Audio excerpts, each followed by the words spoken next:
여러분 안녕하십니까? NBS 투데이입니다. 전국적으로 곳곳에 방치된 빈집이 고령화, 지방 소멸과 맞물려 늘어가고 있는데요.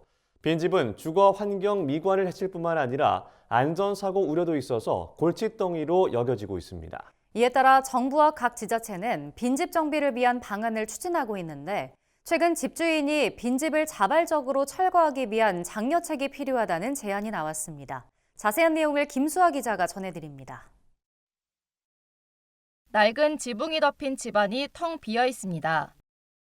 부산광역시 영도구 봉산마을에 있던 빈집입니다. 과거 한국전쟁 시기 피난민들이 부산으로 내려와 곳곳에 터를 잡았는데 이후 거주자들이 노령화하면서 현재 부산시는 빈집이 많은 대표적인 지역이 됐습니다. 봉산마을도 주택 400여 채 중 87채가 빈집이었는데 지자체의 노력으로 문화시설이나 공공시설로 탈바꿈했습니다. 이렇게 지자체의 빈집 정비를 위한 노력이 이어지고 있지만 여전히 전국 곳곳에는 많은 빈집이 방치돼 있습니다. 2023년 기준 전국의 빈집 수는 153만 5천 호로 2015년에 비해 43% 증가했습니다. 지방 소멸과 고령화가 심해지면서 빈집도 빠르게 늘어나고 있는 겁니다. 빈집 문제 해결을 위한 다양한 제도적 방안이 마련돼야 한다는 목소리가 나오는 이유입니다.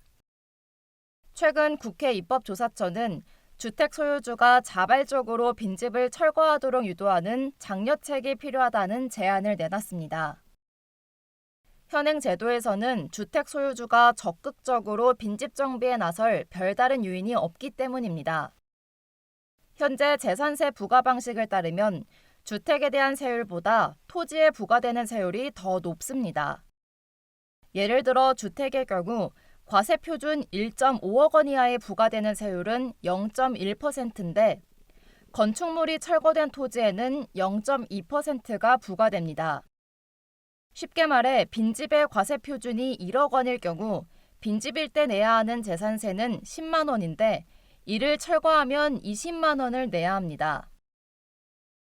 현행법상 안전 등의 위해가 큰 빈집은 지자체장이 철거 명령을 내릴 수 있는데 주택 소유주가 철거 명령을 받더라도 세부담 측면에서는 빈집을 철거하지 않는 게 더 유리한 겁니다. 이에 따라 지난해부터 재산세 부담에 대한 완화책이 시행됐는데 현재도 주택에 대한 세부담이 토지분보다 적어 빈집 철거를 유도하기에는 충분치 않은 상황입니다. 이에 따라 입법조사처는 빈집이 철거된 토지에 대한 재산세를 일정 기간 감면해주거나 철거 후 토지를 공공용으로 활용하면 세부담을 크게 낮춰주는 등의 유인책이 마련돼야 한다고 제언했습니다. 또 철거 명령이 내려졌는데도 장기간 방치되는 빈집에 대해서는 이행강제금을 부과하는 조례를 제정하는 방안 등도 검토할 필요가 있다고 설명했습니다. 실제로 해외에서는 빈집 문제 해결을 위해 재산세를 중과하거나 빈집세를 부과하고 있습니다.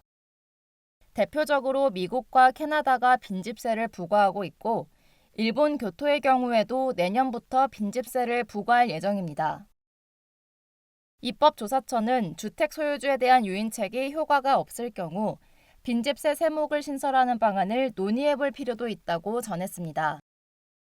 또 정부 차원의 철거비 지원 등 다양한 정책 수단이 연계되고 정부와 지자체, 빈집 소유주가 협력하는 체계가 구축될 필요도 있다고 덧붙였습니다. MBS 김수아입니다.